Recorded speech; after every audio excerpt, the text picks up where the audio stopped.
சிறப்பு செய்தியாளர் ராஜா இணைந்திருக்கிறார். ராஜா, மிக குறிப்பா இந்த பாதுகாப்புத்துறை அதிகாரப்பூர்வமாக வெளியிட்டிருக்கக்கூடிய இந்த ட்ரோன்கள் தொடர்பான காட்சிகள், மிக குறிப்பா 500 ட்ரோன்கள் அப்படிங்கிற அந்த எண்ணிக்கை எல்லை நகரங்களை குறிவைத்தது தொடர்பான விவரங்களை பதிவு செய்யலாம்.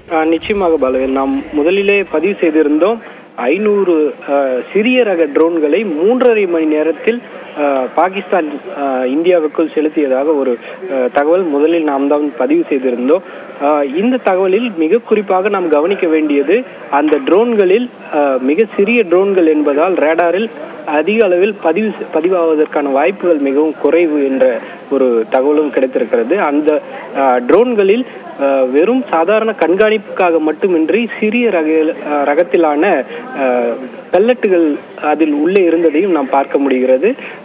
இந்த புகைப்படங்களையும் தற்போது பாதுகாப்புத்துறையானது நமக்கு அளித்திருக்கிறது. இது குறிப்பாக சொல்ல வேண்டுமென்றால், மிக சிறிய ட்ரோன்கள் என்பதால் அதனை கண்காணிப்பது என்பது ஒரு சவாலான ஒரு அம்சமாக இருக்கும். அதுவே 100க்கும் மேற்பட்ட ட்ரோன்கள் வரும்போது அது பாதுகாப்புக்கு ஒரு மிகப்பெரிய அச்சுறுத்தலை தரும் என்ற சூழலால் அதையும் எளிதாக எடுத்துக்கொள்ளாமல் மிகவும் கவனமாக அந்த 500 ட்ரோன்களையும் இந்திய தரப்பு சுட்டு வீழ்த்தியிருக்கிறது.